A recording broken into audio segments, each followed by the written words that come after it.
All right. So we can do some prayers together, and some you can repeat after me. The first one we all can all do together. Om Sahana Vavatu Sahano Bhunaktu Saha Viryam Karavavahai Yasvinavaditamastu Ma Vitvishawahai. Om Shanti Shanti Shanti. So this one, if people want to repeat, you can repeat after me.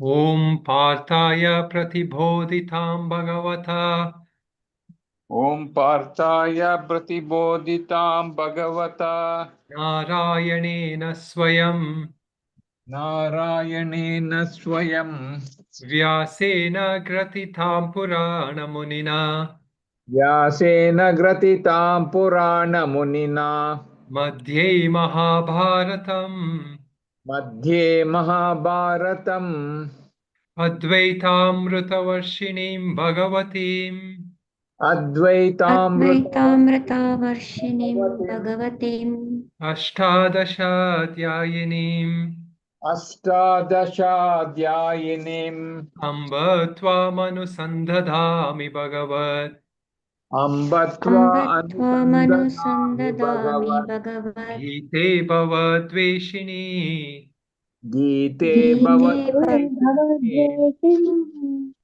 Sarvopanishado Gavo Dogdha Gopalanandanaha Sarvopanishto Gavo Dugda Gopalanandanaha Artho Vasta Sudhir Bhokta Dugdham Gitamritam Mahata Partho Vatsa Sudher Bhokta Dugdam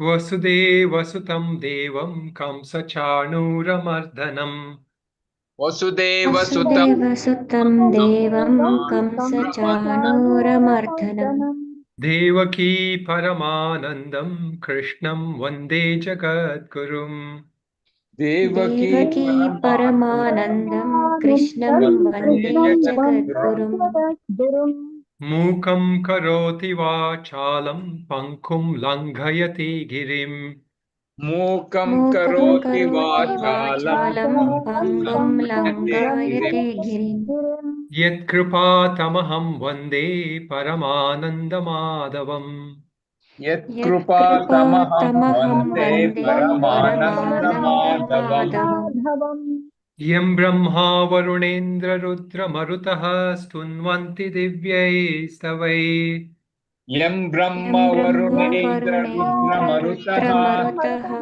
Stunvanti Tunvanti Divyaistavai Devaisthavai Vedai Sangapadakramo Gayanti Yam Samagaha Vedai Vedai Sanga Padakamopanishadai Sankapadakramaupaniषदgai Gayanti Yam Gayanti Yam Samagaha Shamagha Dhyanavastita Tadgatena Manasa Pashyanti Yam Yogino Dhyanavastitatatgatena ध्यानावस्थिततत्कतेन Manasa मनसा पश्यन्ति Pashyanti यां Yam योगिनो Yogino Yasyantam na vidusura suragana devaya tasmai namaha. Yasyantam na यस्यान्तं न vidusutasura विदुः Devaya देवाय Tasmai तस्मै Namaha नमः Om Namo Bhagavate Vasudevaya. Om ॐ Namo नमो Bhagavate भगवते Vasudevaya वासुदेवाय Okay, now we'll just take a minute, and just for a minute, you can either visualize that form of Lord Krishna as the Guru of all the Gurus, the Jagat Guru, or some attribute. If you don't connect to a form, some attribute of Lord Krishna, and feel that in your heart, feel that presence in your heart, and invoke the blessings so that we may begin this. We may start the study of the teachings given by him to all of us.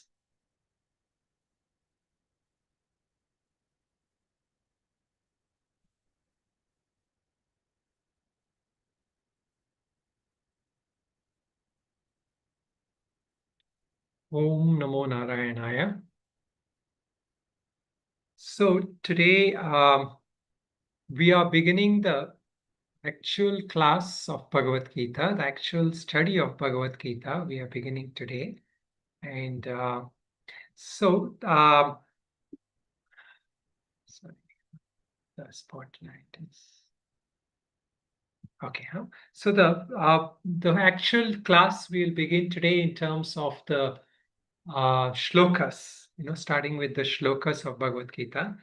So first, I've already given the introduction of Bhagavad Gita. So just as we know, when we get into this first chapter, it has a lot of characters, meaning it is going to refer to a lot of characters, like the Pandavas, Kauravas, Bhishma, Duryodhana, Dhritarashtra, and so on. A lot of these characters will keep coming.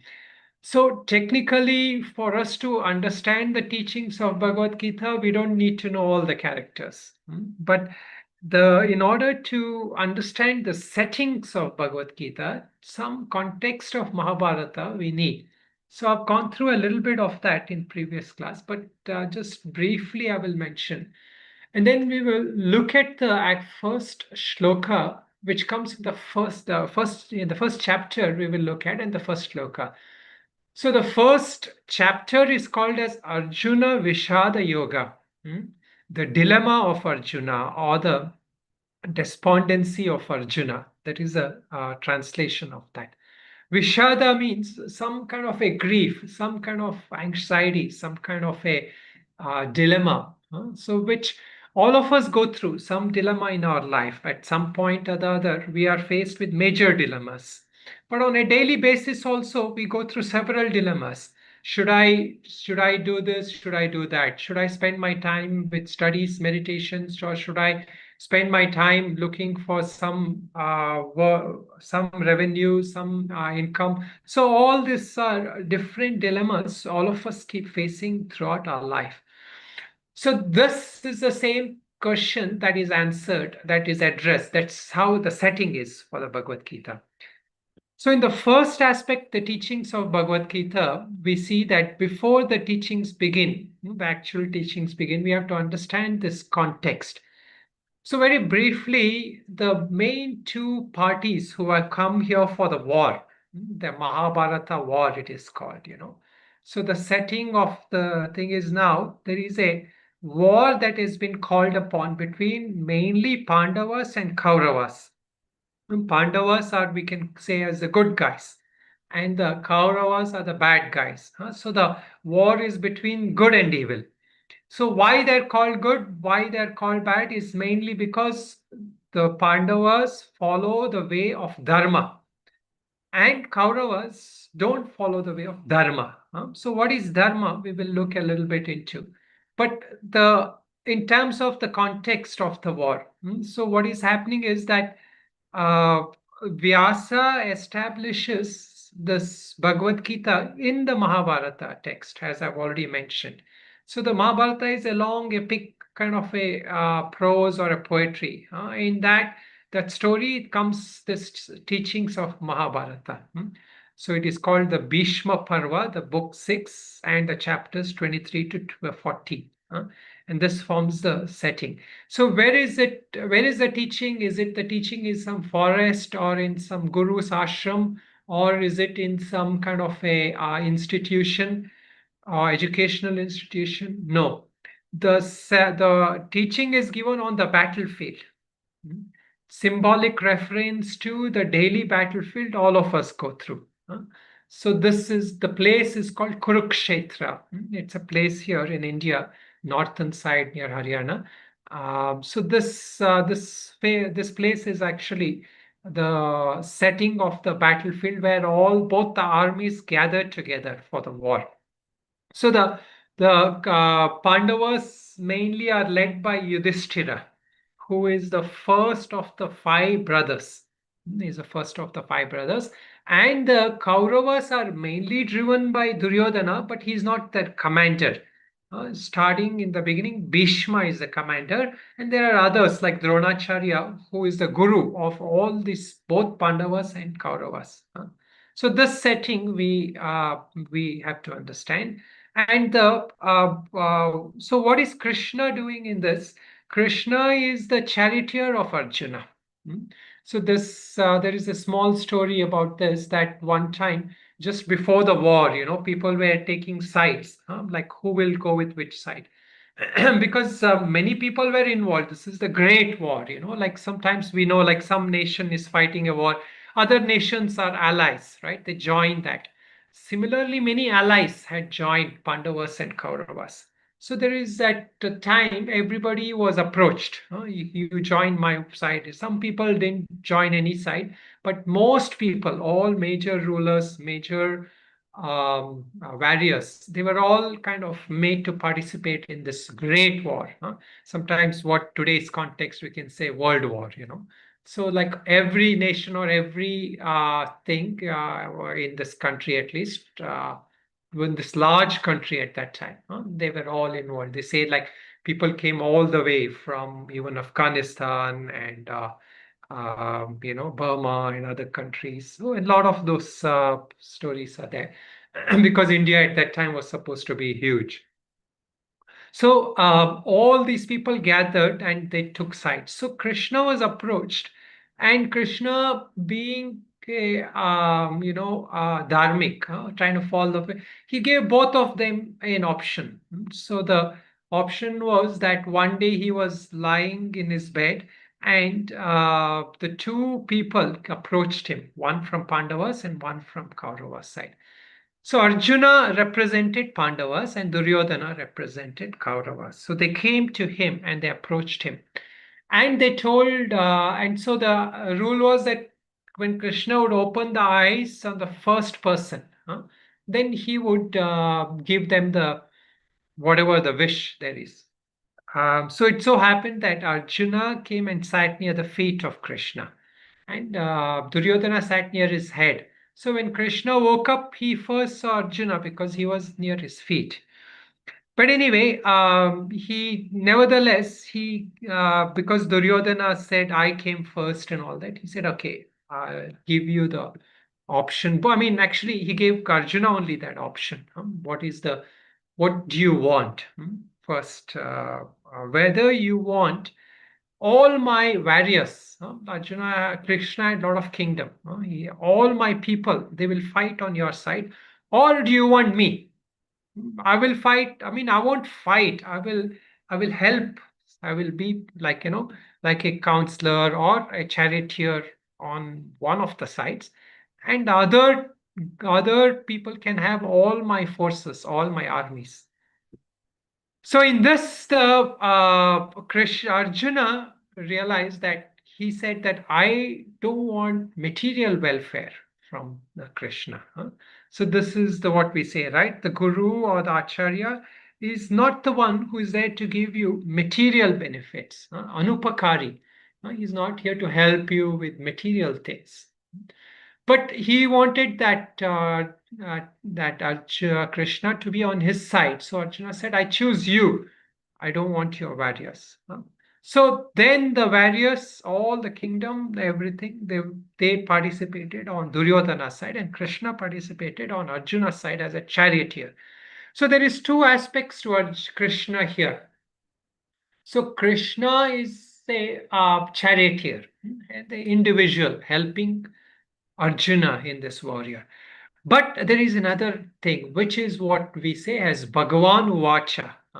The Lord said. So you will see this thing in everything. Everywhere it is said Arjuna Vacha, and it is not said Krishna Vacha. It is said as Bhagavan Vacha in most of the things.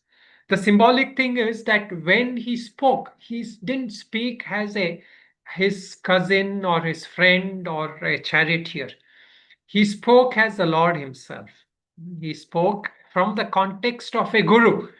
And for our sake, he didn't speak just as any guru. Like all of us have gurus, or we'll have one guru or few gurus in our life, spiritually, who will help us in different paths, different areas of our life, in different times in our life. We can have different gurus.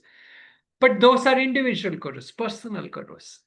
But Krishna here represents a Jagat Guru, meaning he represented that guru who gave guidance to all the mankind, to humankind in this teaching.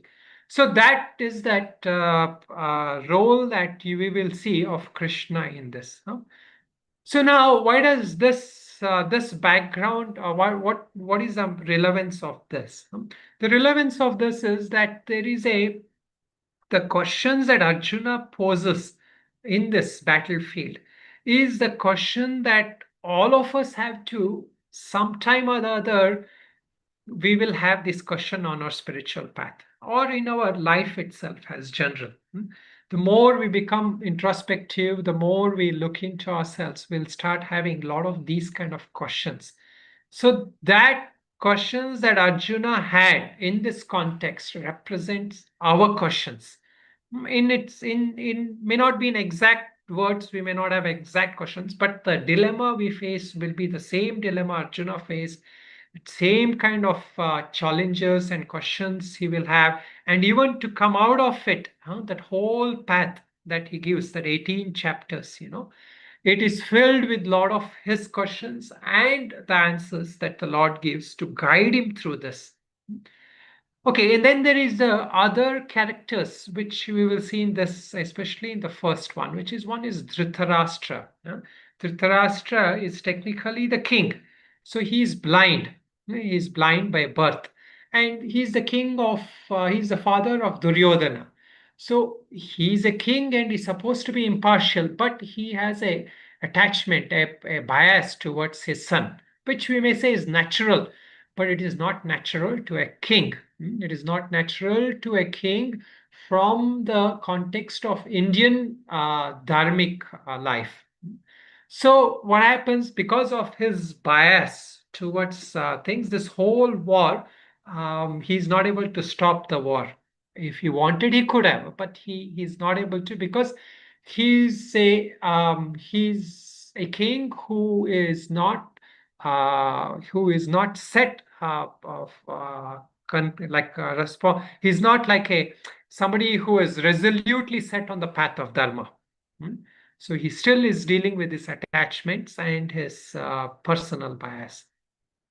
Then there is Sanjaya. Sanjaya is actually the charioteer of the king, Dhritarashtra. So because the king is not able to see and know what is happening in this war, Sanjaya is the narrator to the king and the narrator that Vyasa uses in the text. So as the story goes that Vyasa, who is the writer of this Upanishad, of this Gita, is also a character in this story. He comes in and goes. So he comes to Dhritarashtra and tells him, you will not be able to know what happened. So I will give you the divine vision that sitting in your room, in your kingdom, you can see what's happening on the battlefield. So then Dhritarashtra says, I've never seen my children. I've never seen, and I don't want to see them now in case they die. So he says, instead, you give that divine vision to my charioteer so he can narrate to that. So there is a symbolic reference to that, which we will look at today. That all the characters have a symbolic reference. So, this is the basic context before we go into the shloka. There's one more point I will just mention that this whole kind of story, that at the starting point at least, it is based beyond this fact that there's a conflict going on. The conflict here, as I mentioned, is that there is that dharma which everybody, the Pandavas are trying to follow. So the path of dharma has been violated by Duryodhana and the Kauravas. So they are not fighting here because they want to be superior kings. Like generally, kingdoms in all countries, they were fought because they want more land, more wealth. So it is based out of desire and power and all that. Here, the battle is not about power or wealth. The battle here is the battle for dharma. Dharma. So what is dharma? We will just briefly look at it because this word I will not be translating every time because It is one of those words which is very difficult to translate. So the just as how the word karma is used, so dharma also is a very important word, and in fact, in all of Indian different religions in India, each one use dharma in a different way, but the same theme is there. So what is this violation of dharma? Generally, some people sometimes call dharma as virtues, values, principles, or morals, moral values, and all that. But dharma goes beyond that. If it is just a value system, then what happens? Values have a lot of cultural component to them. So, for example, like if to give a little bit light-hearted example, like if you are in the West, like normal, especially some countries, some advanced Western countries, there like you go somewhere, banks or anywhere, people are standing in line. So that is an inherent thing that you come and you stand in the line. In India, like if you are coming somewhere, that standing in line is only possible if there is some guard or somebody is there. So it is not considered adharma. Like it is not considered necessarily. People normally first will cut the line and go to the front. I mean, if there is a line at all, usually there's a mob, right? There's hardly any line. So here it is not adharma. It is nobody. Very virtuous people also will cut the line in India. So, but again, the context here is that is a cultural understanding, right? So that kind of value system is not what makes up dharma. But of course, dharma can manifest as that. If we are dharmic person, then we are conscious. We will not do things which violates others' thing. So the one of the principles of dharma is that it is said, and this is where the Arjuna's dilemma is coming. The one of the supreme rule of dharma is ahimso parama dharma. The highest dharma is ahimsa, it says, meaning you should not hurt others, you should not kill others, or you should think of others. So how does this come? Like for example, this is not necessarily that has to be taught to everybody, right? Generally, because if I am in a world, I don't want others to hurt me, I don't want others to kind of harm me in any way. And similarly, there is an inbuilt thing in me which tells me that if I don't want to be hurt and harmed by others, I shouldn't harm others also. So this is generally how the dharma is supposed to work, that there is a subtle innate understanding for man of what I need to do. Now this is a choice again, because this is not instinctive. Like for example, animals. No matter if you have a pet cat, no matter how much you tell it, when it sees a bird, it will go after it and it may even kill it, right? So for it, it is not necessarily following dharma there, because it doesn't have a choice. It is going on instinct. For humans, there is this thing what we call as free will, right? The choice element is there. That small free will element, and that free will element manifests as dharma or adharma. So how does this free will come in? This free will is not based on like necessarily that you have learned somewhere. So generally, dharma doesn't need to be learned. But unfortunately, because we have become so instinctive like animals, or self-dependent, like focused on self, we need to be taught again what is dharma. So this is where the part of Bhagavad Gita. It is called as two things. Bhagavad Gita is Shastra. We say, what is that Shastra? That Shastra means scripture. What scripture it is? We say, of course, it's Yoga scripture, Brahma Vidya, Yoga Shastra. We say, but it is also a scripture that deals with dharma, path of virtuousness, and moksha. So it is Dharma Shastra, Moksha Shastra. But predominantly it Moksha Shastra. Why? Because it is based on moksha that people are following Dharma. It is not Dharma for Dharma's sake. So for religion, for example, many religions, some religions at least, they are focused only on the path of dharma. Like in India also, a large part of some darshanas, Nastika darshanas, Jainism, Buddhism, and to some extent Nayayikas and all that, they don't talk so much about moksha as the ultimate goal. They focus on dharma as the main goal. So, like if you look at the eight commandments in Buddhism, they are based on the right living, right conduct, so and all that thing, how to do the right things. So the actual path as such is based on dharma. Um, but the goal can still be moksha. But in many Indian contemplative paths, the goal is moksha, and the path also is based for moksha. So dharma is just a means of that. So dharma is something that is used to get to the moksha. Okay, so now having put this now. Um, Okay, so what is how do we understand the dharma is that, so dharma, one more concept of dharma is that it is not just something we do for the sake of like that I have to do this so that I get merits, I get good virtues. It is also because that dharma is like it is like the force of prakriti or nature. Hmm? And how does this force works? It is, as we say, dharma eva hatho hanti, dharma rakshati rakshitaha. So the one who protects dharma is protected by dharma.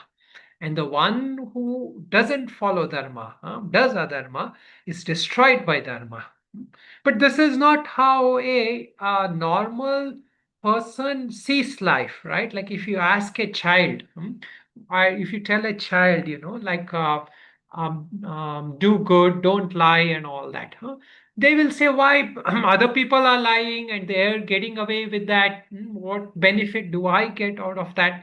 So that kind of benefit which we see from an action, that karma you do usually works on the basis of dharma for it to become the law of karma. So there is that force of dharma that holds all karmas. So when I do good, but that what happens here is that there is drishtapala, drishtapala. That what I see as the effect, and that what I don't see as the effect. So this is that missing part when I see, like like as one Western moral teacher, he I heard him say one time that he said that um, there is no such thing as people a non-lying person, meaning there is nobody who will not lie. He says, it is only like at what cost will they lie.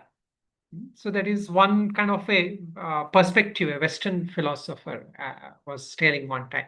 So that is actually not the how we look at the one who is walking on the path of dharma. It is not like that if I'm paid a very high cost or something very high price, I will lie at the sake of it. A person who follows dharma is believing in an unseen result also. He's not just seeing the seen result. Like if I get $1 million, I will lie, cheat, and all that. Not like that.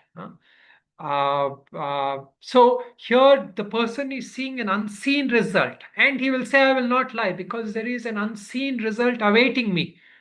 So now this, until here we stop. If we stop here, then it is like most other religions. If we just stop until dharma, then we will, this is how most religions qualify whether you go to hell or heaven, swarga, narka, and other things.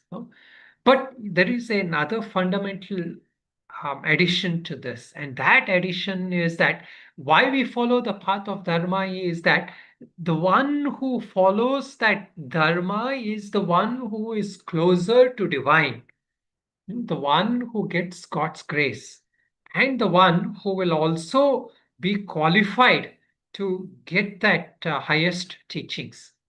So this is where, like the why Arjuna was closer to Krishna than Duryodhana. Arjuna wanted the Lord's grace. So Arjuna wanted to be with the Lord. So at the beginning, at this stage, he's not yet accepted Krishna as his guru. He's just accepted him as a mentor, friend, and other things. Only when he realizes that he is not able to resolve these life dilemmas, then he realizes I need to turn to Lord as the guru. Krishna is the Shishyasteham Shishyasteham Shadimam Tvam Prapannam. He says, I am your disciple. Show me the way. Guide me the right way. So then is when Lord starts giving the teaching. That will come in the second chapter. So now let us look at the first mantra, and this mantra is a very important mantra from a different ways. So first we will chant the mantra, and then I will go through aspects of that.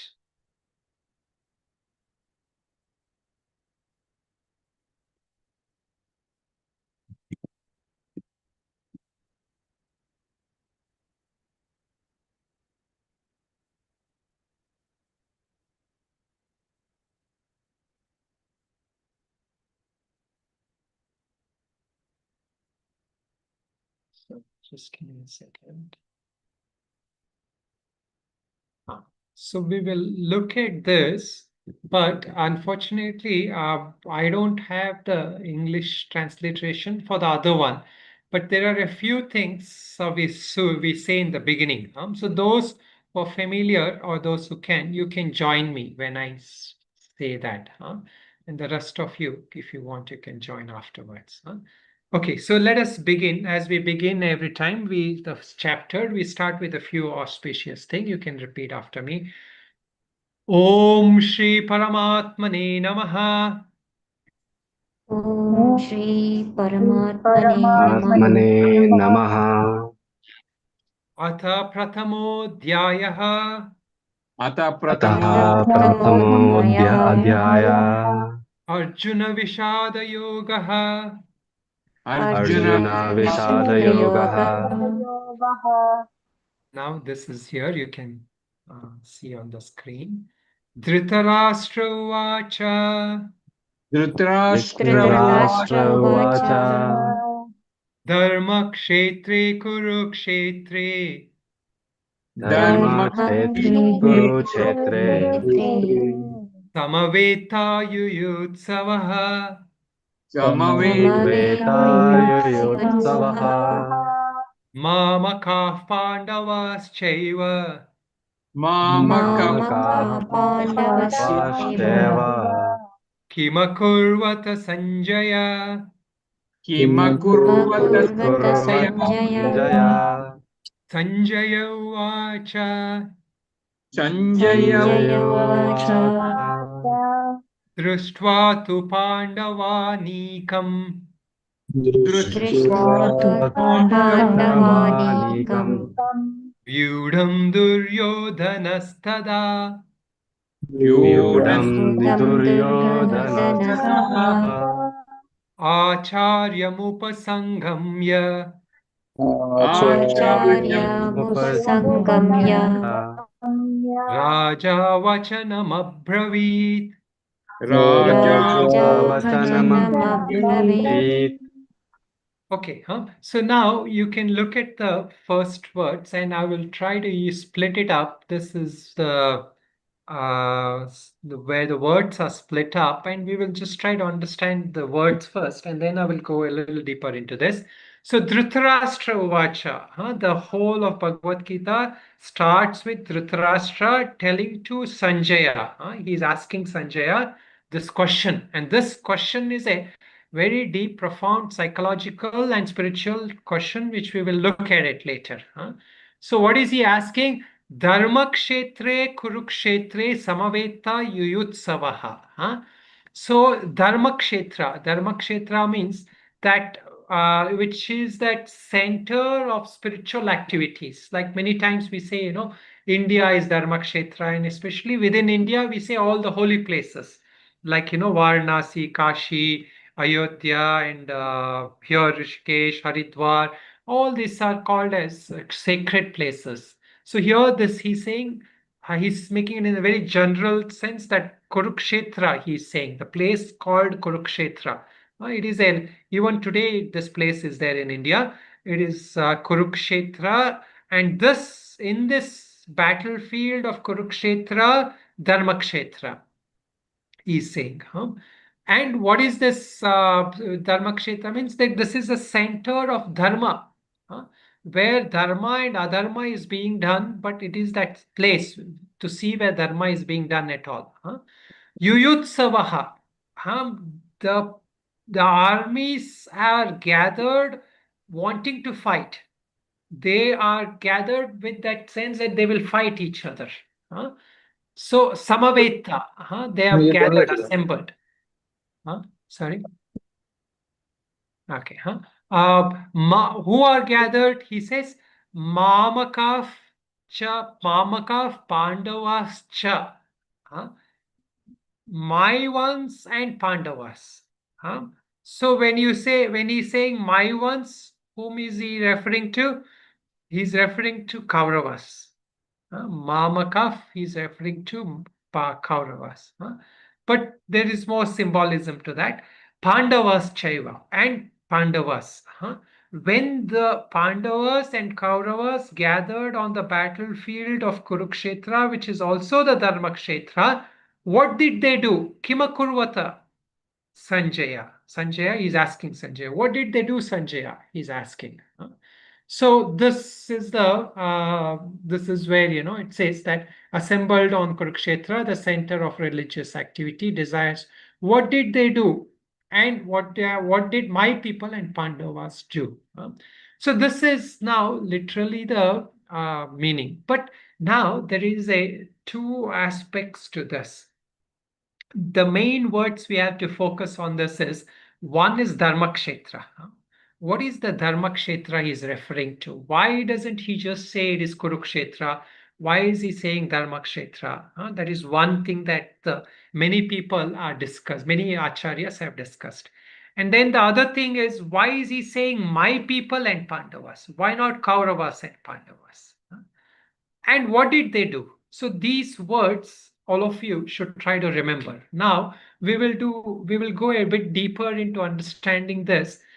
Now, traditionally, the first chapter and the first few shlokas of the second chapters, the many Vedantic acharyas have not given much commentary on.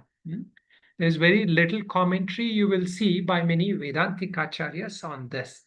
But yet, from the context of sadhana, from the context of yoga and other kind of sadhana predominant commentaries, there's a lot written on this first shloka. So today we will look at a little bit more from that yogic and the kind of sadhaka context of what this means. So what here it is meant is the whole of Mahabharata, all the characters are symbolic of something. Let me just take this off. So basically each of the characters in Mahabharata, they represent something. They are symbolic of something. So here we will just look at this shloka. What are they referring to? So here that what he is referring to, Sanjaya, Sanjaya is that narrator. The narrator has to be impartial, right? He's just telling what is happening. He's supposed like a commentator in some match, cricket match or tennis match. That person starts taking bias, then he will not give a proper commentary. Similarly here, Sanjay is supposed to be unbiased. He is giving a commentary. So what is this unbiased thing? This is that unbiased aspect of ourselves, where we are able to honestly assess ourselves. Now, what is the representation here of what is the battle we are referring to? The battle is not the battle outward, it is the battle within. So here the reference to the battle, reference to what is the battle of dharma comes at different levels, but we can take at three levels. One is there is a physical level of battle. What is the physical level of battle, we may say, between Pandavas and Kauravas? No. For an individual, the physical level of his body is the battlefield. That Dharma Kshetra means his body and mind is the battlefield. So that at the physical level, the battle is going on. Like how do I act? What kind of actions I carry out? In a harmony with that truth or in harmony with my desires, my ego. So this is the one level. The second level of battle. So the battle is happening again at multiple levels here. One is the physical level. Then there is a battle happening at the psychological level, mental level within each of us. So within that level, there is that good intentions, that positive things I want to do. And then there is that desires and other my ego, my desires, they're pulling me in another direction. So that is the psychological level of warfare that is going on. And from a yogic sense, the battle is not just about ego and things. The battle is about our good samskaras and bad samskaras, our good intentions and our bad habits. So this is Abhinav Gupta. He's Kashmiri Shaivism. He's written about them. So in his commentary, he says, what is the battle about? He says it's Raga, Vairagya, Krodha, Kshema, Prabhrithinam, Samagame, Yatra Tasmin Stito Ye Mamaka, Avidya Purushochita, Avidya Yamaha, Sankalpa Pandava, Shuddha Vidya Purushochita Vidyatmanaha. So take Kima Kurvata. So what he's saying is that there are two kind at the psychological level, the battle that is going on between what is called as mamaka, mind, What is this mind? The sense of me and mine is coming from ignorance. That body and mind identified ego tells that this is me, this is mine, and that kind of a personal that ignorance based thing, what does it do? It gives you in each kind there is raga, raga dvesha. I like something, I don't like something. Compared to that Pandavas, what is the Pandavas representing? They are representing that action from knowledge. They are the persons who have gained knowledge, who want to walk the path of righteousness. So how do they act? They are based on vairagya. They don't have attachment to material desires. So whether you give them $10 or $1,000,000, they know a lie is not worth a lie. You don't want to cheat your friend, your partner, your guru, and all those things. Why? Because that is not the dharmic way. And so they are committed to that. That knowledge is making them walk that path of righteousness. So what are they driven by? They're driven by sankalpa, he says. They're not driven by just their samskaras, that wrong samskara. So the samskaras for a avidya person and a sankalpa of a jnani person. This is the fundamental difference here at the psychological level. And then there is the spiritual level. What is the spiritual level? There is within spiritual level there are two levels, sub levels. The first level is our past karma. That past karma is driving us in like a whole force of worldly current. We are swept away. And based on that past karma, our life circumstances, our situations, a lot of things get determined. So there is no choice, apparently, it seems. So this is where, many people say there is no such thing as free will. because everything is ordained, they say, determinism, the philosophy of determinism. But then there is this conflicting, this is where, from a spiritual point, we say, no, there is other things that saves us. What is it? It is called as God and Guru's kripa, uh, grace, blessing. So based on that blessing, what happens? That wisdom awakens in us. We are able to walk the path of wisdom based on the blessings, the guidance, and all that given. So that is at one level. The higher level is that basic fundamental ignorance of myself. This is more closer to what we say the Vedantic thing. The battle is between I identify as the ego. And the ego means I identify as the body, mind, and my personality. Or I identify as pure consciousness, as Lord, as the same consciousness as Lord. So this is the highest level of battle. So at all levels the battle are going on, but a most spiritually advanced person focuses at the highest level, knowing that once I remove that ajnana, once I realize the truth of myself, then all these other things will somehow get taken care of. But on the journey to there, so this is where there is the goal is already attained, but yet we have to walk to that path. So this is on that journey to that, we have to fight the psychological battle as well. Psychological, metaphysical, sociological, physical, and all these battles we have to fight. So this fight is not literally the fight just between Pandavas and Kauravas. So for the sake of a story, it is the fight between Pandavas and Kauravas. But what is it really talking about? This battle is the battle within us. Every day, every hour, every moment, we have choices. We are faced with choices. Like today, we had a choice whether we want to come to this class or we can go watch a movie or do something. And when we wake up in the morning, we have a choice, whether you'll go back to bed or you'll do something productive. And as you go further, you have a choice whether you will just do something productive in a worldly sense or in a spiritual sense. So all these are multiple series of choices that follow one another.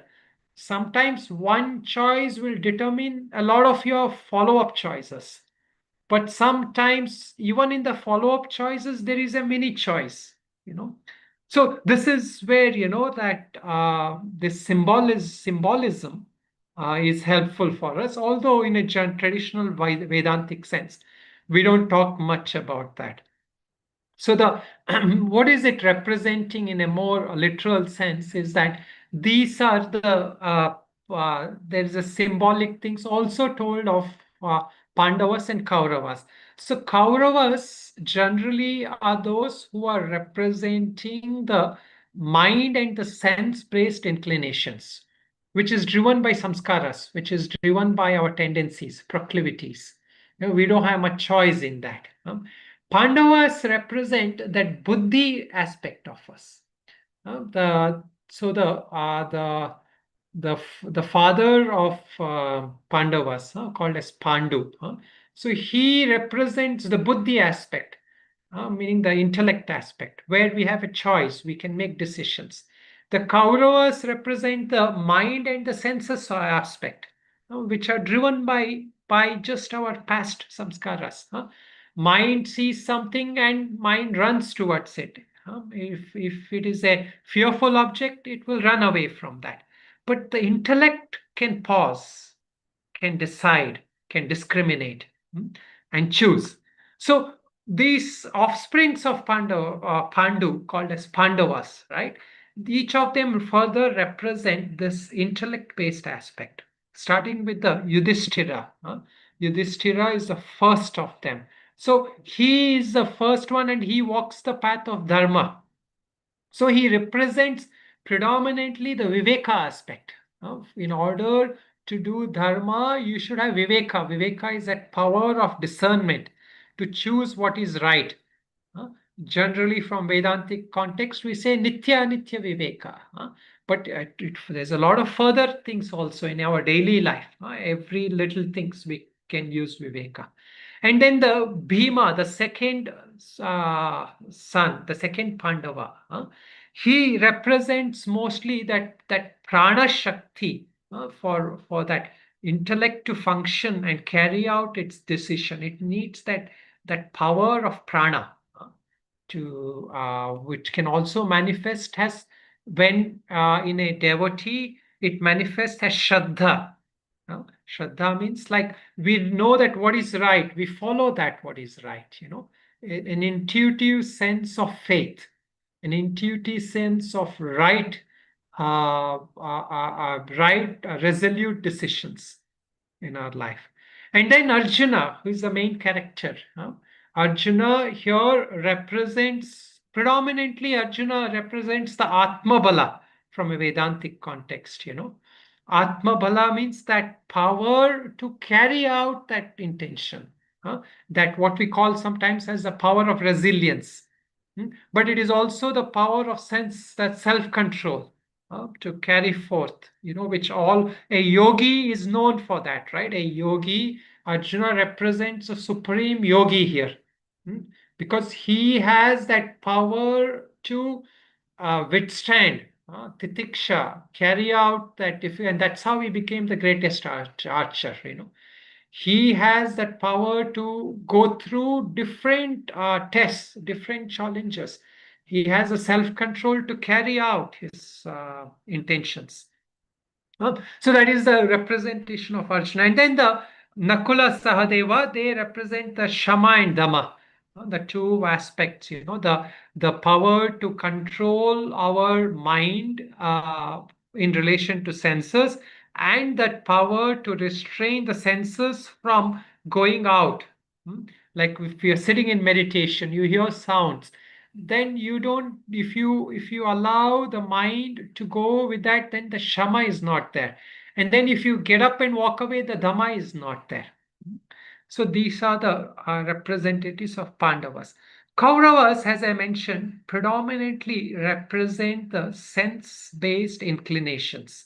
And most important in this is Duryodhana, who represents that sensual desires, material desires. So these are the different kind of things. So now when we look at it from this context, what is the battle? The battle is the battle right within us, between our self-egoistic, sense-based desires and that path of virtue, that path of walking on the intellect thing, whether we follow the mind and our likes and dislikes, or we follow the intellect in doing what is right or what is wrong. So this is a fundamental thing. And so in our today there is no time for that, but in our Gita Mananam, the question, I will put that in the group. The Mananam, the first Mananam is a question we ask ourselves. In my own daily routine of life, when my body identify tendencies such as desire, anger, fear, jealousy, were challenged by my deeper urge for freedom and the wisdom gathered from scriptures and teachers, what did I follow? Kimakurvata Sanjaya, as he asks in that. Which force did I follow? My sense based desires or my intellect based knowledge? What are my battles in daily life where my bad habits and harmful patterns overrule my noble aspirations and resolutions? So my sankalpa, I have taken a sankalpa that I will walk this path. I will walk towards freedom. I will walk towards that which leads me to peace, wisdom. Or my daily things to say, let us enjoy, seize the day, have fun. So will I walk that? So that is the two divergent thing. That one is a sense-based mental desires, other is intellect-based discernment. So this is a fundamental question that the whole of Gita unfolds from here. The whole of Gita teachings unfolds from here. So we will stop it at this.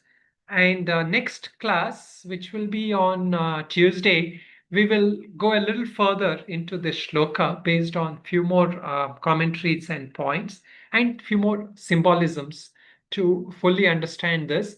And after we finish this first two shlokas, then we will go a little faster. We will just not go so deep until the second chapter. Because once the second chapter starts, then there is a lot of commentaries from teachers, from different. So this thing generally, from most Vedantic thing, many teachers don't focus much on this. But from a point of sadhana, this first shloka is very important. This is the question that every sadhaka should ask at the end of every day, or when you wake up in the morning of our day, to that Sanjaya who is right within us. That inner seer, that unbiased witness within us can tell us the different levels of battles that is going on within us in the body, mind, and at the level of our ego and soul. Okay, any quick questions we will take, but next class we can take more. But if there's any brief questions anybody has, you're welcome to ask. Yeah, Michael. Yes. Swamiji, when you were going through the offspring of the Pandavas, you finished by speaking about Shama and Dhamma. Who did you say of the offspring represent Shama and Dhamma? Yeah, Nakula and Sahadeva. Nakula represents Shama, and Sahadeva represents Dhamma. Thank you. So they are sometimes we can also take as Yama Niyama, from a Yoga Sutra context, somewhat similar. But Shama and Dhamma is a little different from Yama and Dhamma. Yama Niyama, sorry. Yeah, anybody else? So there is a different kind of people have come up with different representations of this, because lot of people have done this thing, where they have talked about each character representing different things. But this is the more like you can say a sadhaka or a yogic symbolism. Each character in Mahabharata, especially with respect to Gita, represents something within us. Okay. All right. Anything else? Any quick question? If not, we will do the closing prayer and then we can. Okay. I'll just do the closing prayers and just stay on for 1 minute. I'll just make a small announcement after this. Om Purnamada Purnamidam Purnat Purnamudachyate Purnasya Purnamadaya Purnameva Vashishyate. Om Shanti Shanti Shanti. Okay, so the for this Bhagavad Gita classes, I will not be able to project every time the shlokas. I'm hoping that many of you will probably have something you can follow. Even if I project, it will be the one from our Gita Mananam. It may